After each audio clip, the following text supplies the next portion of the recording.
jumpa Sobat Headset Entertainment. Di pagi yang cerah ini kita jumpa lagi.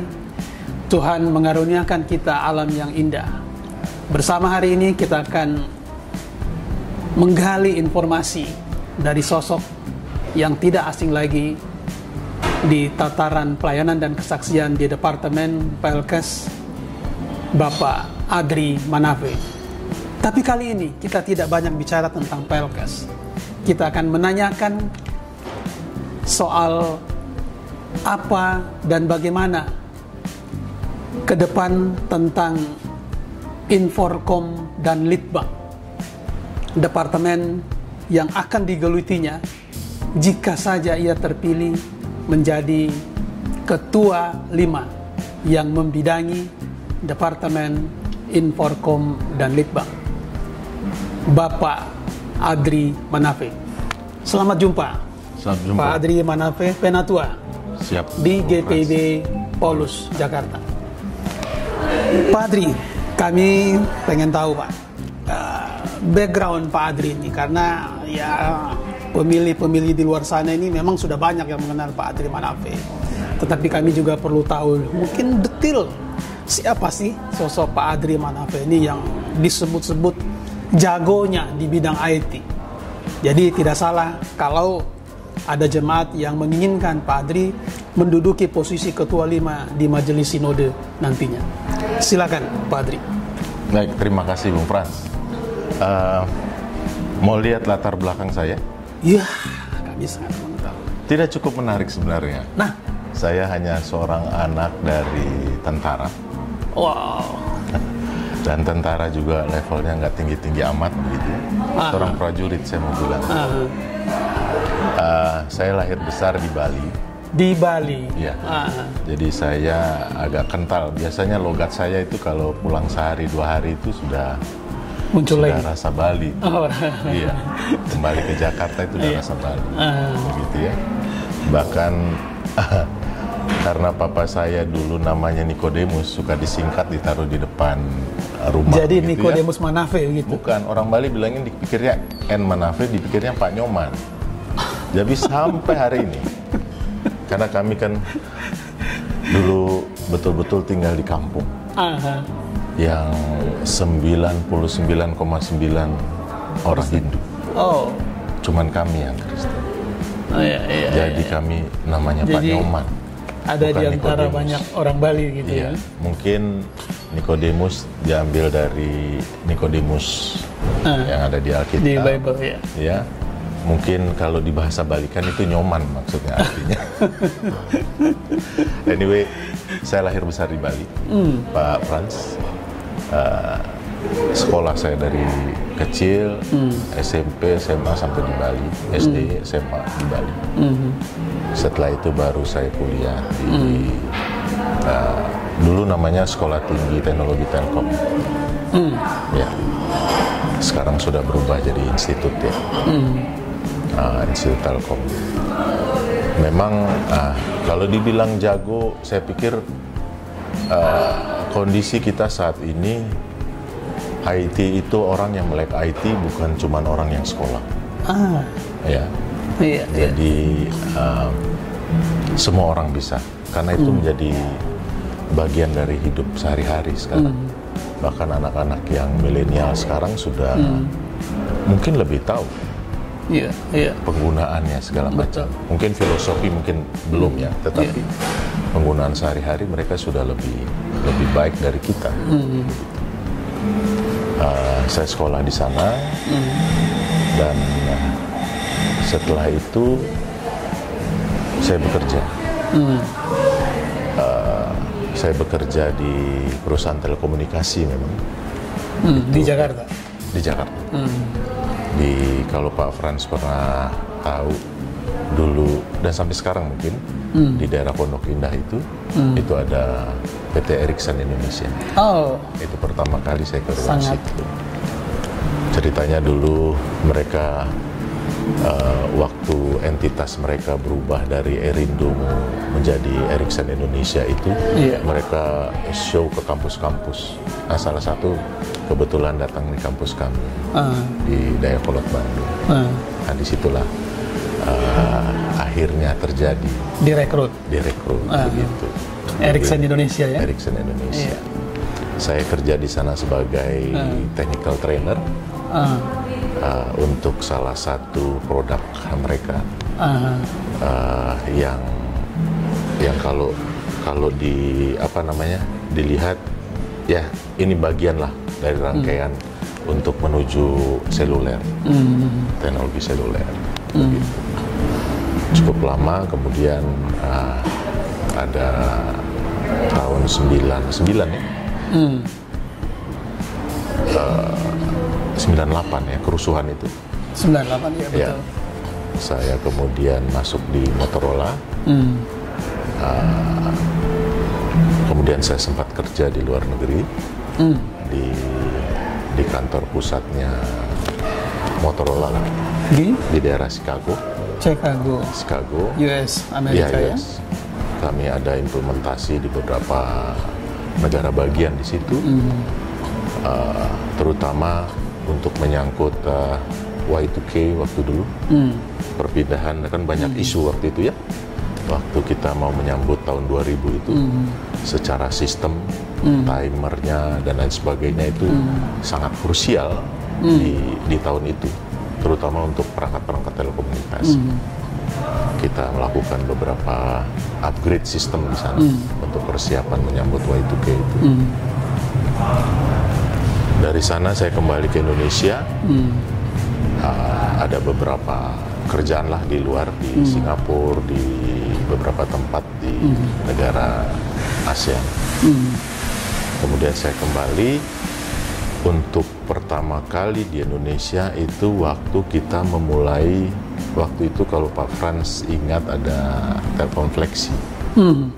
Pertama kali produknya CDMA, Telkom ya. Code Division Multiple Access. Sistem CDMA digunakan di Indonesia untuk pure seluler ya. Hanya waktu itu namanya terbatas karena mungkin regulasi dan sebagainya ya. Saya kembali ke Indonesia pertama kali itu di Batam, trialnya. Kebetulan sebelum itu saya ada di Thailand, membangun sistem telekomunikasi di sana berbasis CDMA, Code Division Multiple Access. Mungkin karena ekspertisnya di situ, teman-teman Motorola Indonesia ada berkunjung kebetulan menggunakan boleh dibilang semi lab lah. Bengkel saya di situ, mereka ada di situ menggunakan perangkat yang biasa saya testing untuk sebelum dikirim ke lapangan. Secara tidak kebetulan lah, atau bahasa kita tidak ada yang kebetulan. Di situ sama saya bertemu dengan teman-teman Motorola Indonesia, dia bilang, loh ada orang Indonesia di sini. Dia kaget. Kalau ini kan daerah terkenal ya, ada Pattaya itu daerah terkenal. Iya. Sebelum dari Bangkok menuju Pattaya itu ada namanya Port Lem Cabang kalau nggak salah namanya. Nah kami punya pergudangan di sana, kami setup sistem di sana sebelum dikirim ke lapangan perangkat-perangkat telekomunikasi. Nah disitulah saya bergelut lah di situ untuk pekerjaan. Nah di situ teman-teman datang, begitu ya. Waktu itu trainernya dari India dan beberapa ada negara, karena ini international training begitu ya. Dia minta bisa nggak tempat ini bisa, karena itu sudah setup semua perangkat, bisa digunakan untuk training. Saya bilang silakan. Nah ternyata ada orang Indonesia. Ternyata dari situlah saya dibilang kamu harus datang ke Indonesia untuk setup, membantu kita Motorola Indonesia untuk membangun sistem yang lebih dikenal dengan Flexi, Telkom Flexi waktu itu. Oke, Sobat Headset, ternyata Pak Adri Manav ini bukan orang biasa-biasa di dunia per-IT-an. Dia telah pernah cemplung di Ericsson Indonesia, dia pernah nyemplung juga di Motorola sampai ke US, Amerika Serikat. Perjalanan panjang, bahkan di beberapa negara-negara ASEAN pernah di dikunjunginya juga, masih juga dalam kapasitas dunia kerja yang ia geluti. Nah, Pak Adri, sistem apa ya? Mungkin kalau saya boleh katakan sistem kali ya. Disrupsi digital ini kan meminta orang harus bagaimana atau terlibat, mau tidak mau terlibat di dunia IT, tidak bisa menolak situasi bahwa IT itu memang dibutuhkan. Nah, menurut Pak Adri sendiri, apa yang harus dibenahi ke depan ini oleh gereja kita, GPIB kita, kaitannya dengan disrupsi digital ini? Baik, Pak Frans. Kita harus melihat ini sebagai apa dulu. Ya. Ya, IT ini memang suatu yang nggak bisa kita hindari.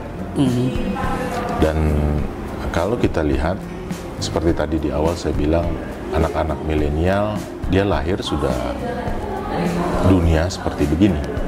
Begitu. Dan adaptasinya itu, mereka itu cepat sekali dibanding kita yang sekarang, yang sudah lebih dahulu hidup. Iya. Dari generasi mereka, begitu ya. Saya concern dengan bahwa digitalisasi itu kita gunakan, dunia IT itu gunakan, kita lihat sebagai tools saja, begitu ya. Bagaimana kita tetap berinteraksi, secara organisasi kita tetap berjalan, begitu. Secara kalau dihubungkan dengan GPIB, pelayanan tetap berjalan.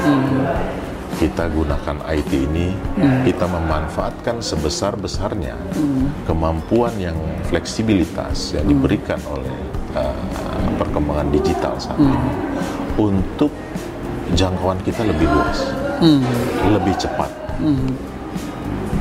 Concern saya di situ. Jangan kita cuma hanya sebagai pengguna saja, gitu ya.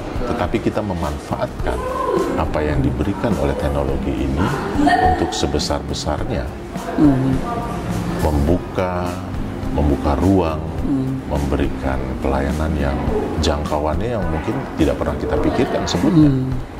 Di ujung dunia, di kutub utara bisa mendengarkan khotbah-khotbah, bisa mendengarkan, melihat kehidupan bagaimana kita hidup bermasyarakat di Indonesia, gereja hadir di tengah-tengah masyarakat. Itu kan tidak pernah kita pikirkan sebelumnya. Dengan adanya teknologi itu memungkinkan. Nah, gereja kita ini butuh semacam platform kali ya, yang sekiranya bisa mengangkat atau bagaimana gereja bisa melakukan sesuatu sehingga ada feedback dari sisi keekonomian kaitannya dengan digitalisasi itu, Pak Adri. Apa yang mesti kita lakukan ini? Jadi gereja bisa melakukan usaha-usaha apa kaitannya dengan digitalisasi sehingga bisa membawa dalam tanda petik berkat-berkat mengalir ke gereja dan hasilnya akan digunakan kembali untuk jemaat. Oke. Saya menangkap ekonomi ini dalam bentuk dana, ya, betul. Atau apapun. Betul. Tapi concern saya bukan itu. Ya, memang bisa dikaitkan, tetapi saya lebih melihat bahwa berkat yang dimaksud itu adalah lebih dari itu. Lebih dari itu malah ya. Jika pertanyaannya seperti itu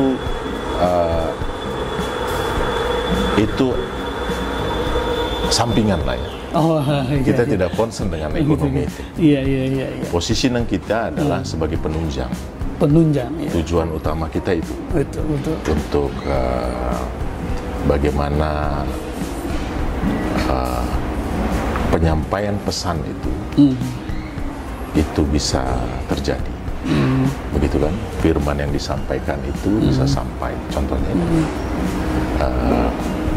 Selebihnya, misalnya ada viewer atau ada hal-hal lain di balik itu, saya pikir kejarlah dahulu kerajaan Allah kan, semuanya bla bla bla bla, maka akan ditambahkan.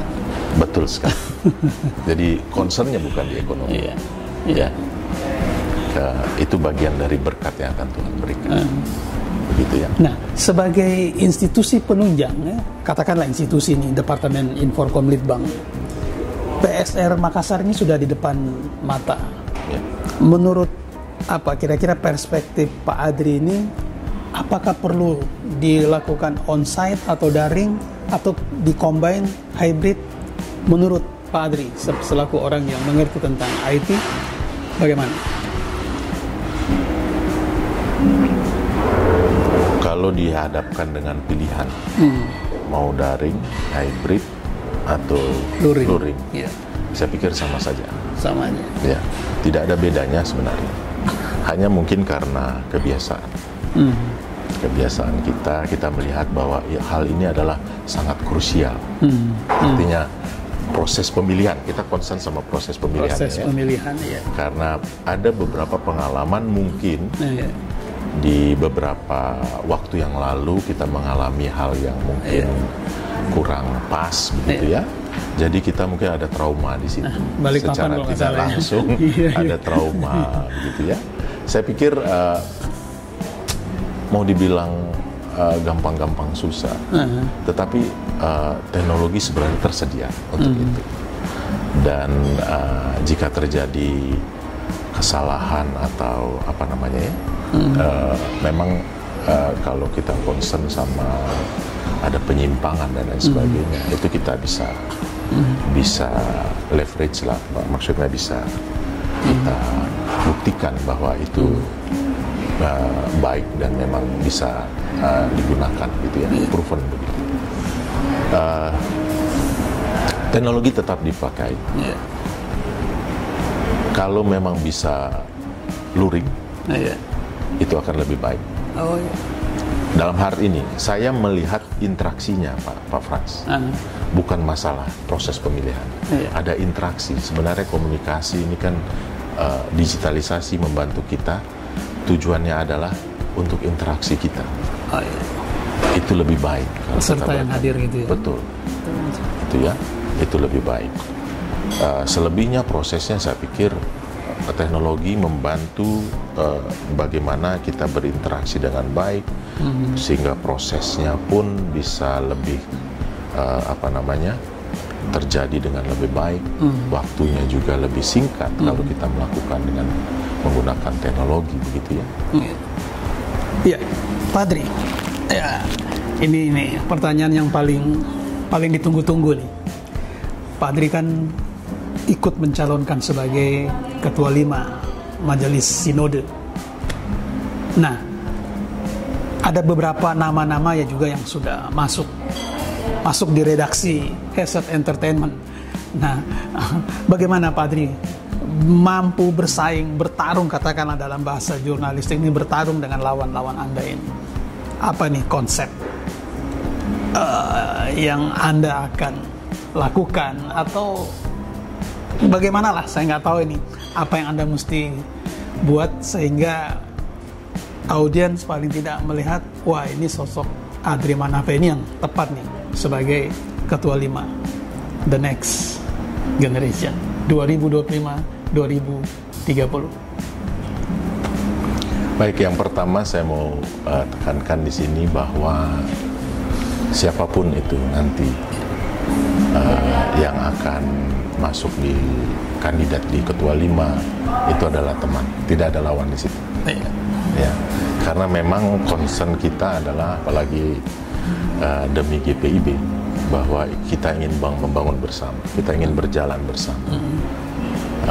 Dalam konteks pemilihan di bidang 6 untuk Ketua 5, semua yang ada kandidat itu adalah teman. Begitu ya. Saya ada membuat beberapa tulisan dan itu dari hasil diskusi juga. Dan di bagian atas nanti Pak Frans mungkin bisa lihat, di teman-teman sudah ada di website resmi Mupol Jakarta Pusat. Pemikiran saya bersama teman-teman, saya berdiskusi cukup panjang prosesnya. Nah, di situ saya tekankan bahwa ini tulisan ini memberikan sumbangsi pemikiran, kerangka apa yang menjadi concern saya dari hasil diskusi, dari hasil pendalaman. Itu siapapun nanti duduk di Ketua 5, itu bagian dari sumbangsi saya. pemikiran itu. Kiranya dapat diterima oleh GPIB dan siapapun insan Inforkomlitbang, saya bilang insan ya. Insan Bukan hanya ketua 5. Iya. Tetapi kita harus punya satu persepsi yang sama. Kita harus punya pemahaman yang sama. Mau kita apakan ini Inforkomlitbang? Iya. Mau kita posisikan sebagai apa dia di bagian organisasi GPIB? Iya. Bahwa dia adalah tetap penunjang. Iya. Ya, jangan lebih dari itu. Aturannya begitu. Saudaraku, Headset Entertainment, bersama-sama kita sudah mendengarkan bagaimana Bapak Adri Manafe memaparkan segalanya dengan penuh etika. Ada pertanyaan terakhir sebelum closing statement. Pak Adri, sepertinya kita harus rileks dulu, menikmati kopi ala kafe apa nih? Kita sebut aja iklannya apa ya? Beringin Cafe. Ya, mari.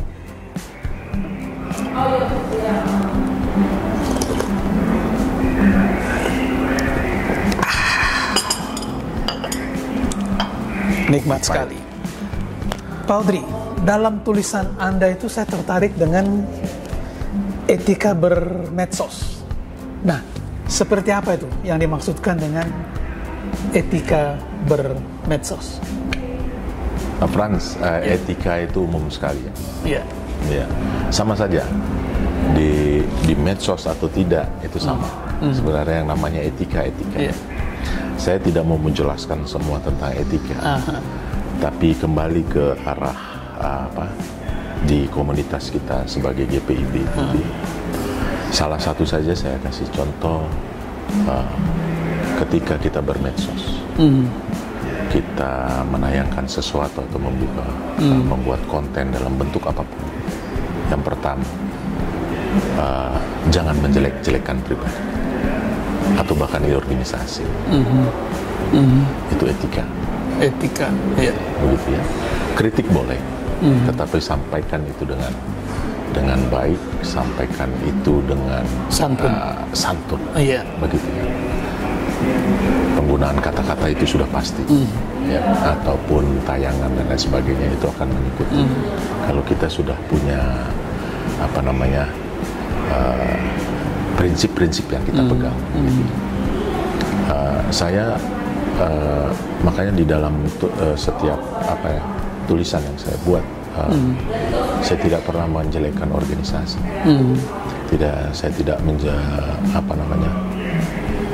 bahkan agak enggan saya untuk mengungkapkan itu dari kepengurusan yang ada atau sebelum-sebelumnya, karena itu adalah kita, begitu. Itu bagian kita, dan kalaupun ada kekurangan, kita bangun bersama, begitu. That's my concern, gitu. Terlebih bahwa kita sebagai umat Kristen, tentunya apa yang keluar dari hati, dari mulut itu kan dari hati. Jadi saya pikir ketika hati kita baik, saya pikir etika itu akan mengikuti. Begitu. Iya. Sobat Headset, dengan segala kerendahan hati apa yang dipaparkan oleh Bapak Adri Manafe, benar-benar banyak pesan yang tersampaikan. Dengan segala kerendahan hati pula ada pesan moral bagaimana harus beretika ketika bermedia sosial, ketika kita berselancar di dunia medsos. Dipaparkan lugas, dipaparkan tuntas oleh Bapak Penatua Adri Manafe dari GPIB Polus Jakarta. Tuhan memberkati. Terima kasih Bapak. Terima kasih Pak Adri Manafe. Tuhan berkati perjuangannya menembus PSR Makassar untuk mencapai Ketua 5 Majelis Sinode. Tuhan berkati.